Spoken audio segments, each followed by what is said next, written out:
Hey, what's going on? Today we have got some pistolas, SA.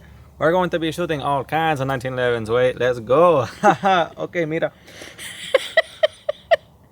You should put that in. Someone needs to be the Cholo gun You guy. should put that in. All right, that's a terrible transition. All right, Brandon here with Texas Plinking. I've got 3 1911s, different calibers, and today we're just gonna be plinking around with them. Real quickly, what this video isn't is a ballistics test. I'm not gonna be running 9mm versus 10mm versus 45 ACP and doing gelatin test and all kinds of stuff. In fact, I wanted to go get watermelon and totally forgot. So we're just gonna be shooting all kinds of steel. So I'm gonna be talking about 1911s in these 3 different calibers from a recreational shooter's point of view. And because I just want to have fun with these because I just got them. All right, so the first one. This is a 9mm 1911. So this kind of started because I got the Ronin Operator 4 1/4 inch aluminum frame 9mm 1911 from Springfield Armory. And I liked it, but it was so flat shooting, still being a lightweight and small 1911 platform. And it made me think, what is a forged steel, full-size 9mm 1911 feel like with a pick rail? Maybe I could put a light on there, which I think I have, so it'll weigh it down even more. Probably be a really flat shooter. Because we know 2011s go for a ton of money, but the difference is, if this thing were double stack, it's kind of like a 2011. Now, STI coined that phrase, but you get what I mean.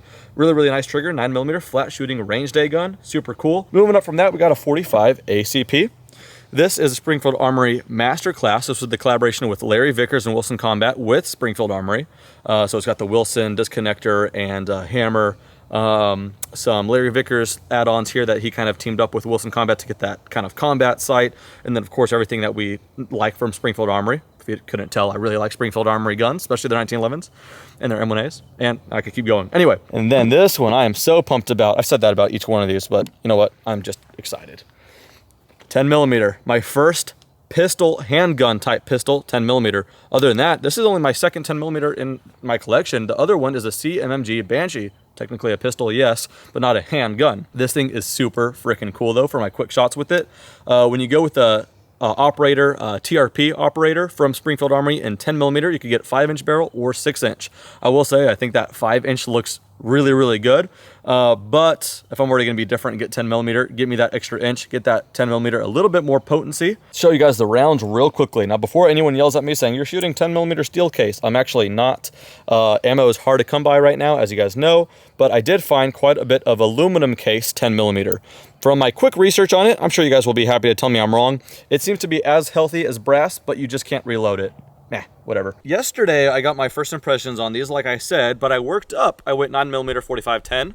Let's go back down. Maybe that'll give me some kind of different impressions. So we're starting off with the hefty big boy. This thing is heavy, and I love it.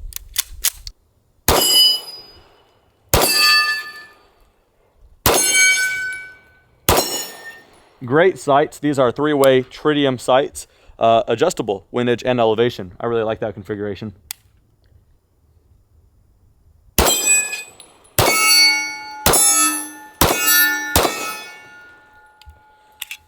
Yeah, it feels awesome. There's something about it, like, you know, that because of the concussion, you're shooting a pretty potent round that's going pretty fast, but this thing just tames it so nicely. Very, very cool. All right, let's go ahead and go back down now to a 45 ACP. Again, another really good looking gun. These came with 2 Wilson Combat 8-round mags, the LAV mags.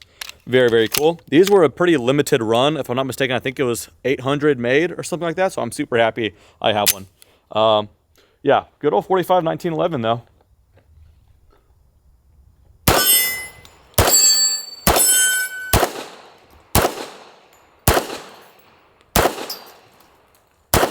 Oh, I'm terrible.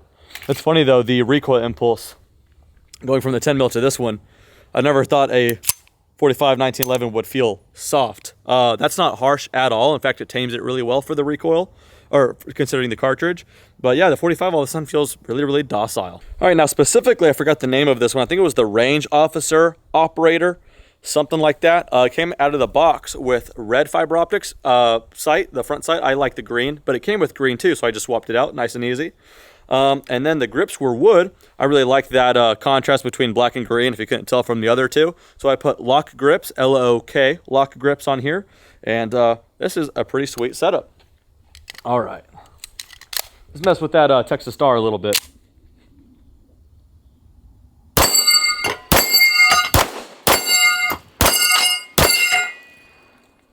Not too bad, not too bad. Let's go for some swingers. Yeah, this one's really, really soft. This one is a docile shooter. This is a cool gun. If you guys are just recreational shooters who like 1911s like myself, get yourself a full-size 9mm. You owe it to yourself. They are just wicked cool.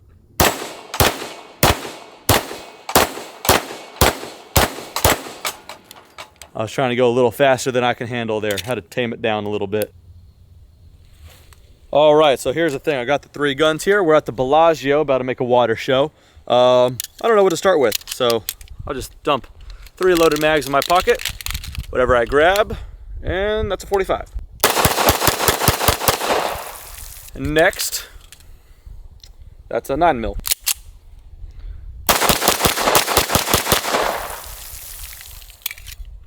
Rapid firing it, you get to see real quickly just how much more stable a 9mm is. Alrighty, 10mm.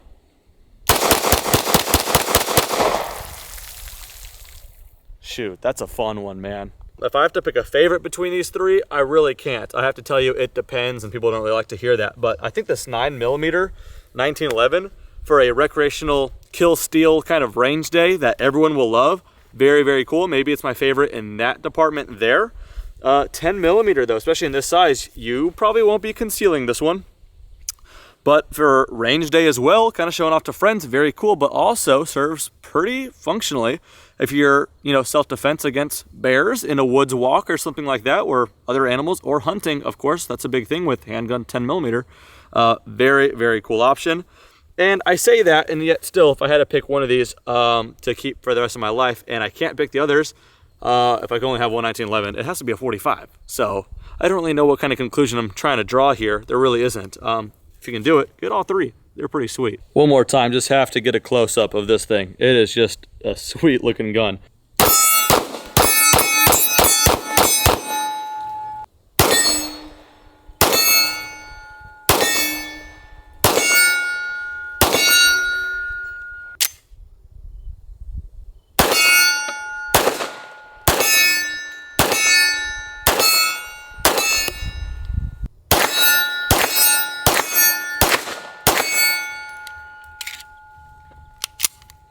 Yeah, just finishing off there. The more I'm shooting these, the more I'm able to kind of get some last bit impressions here.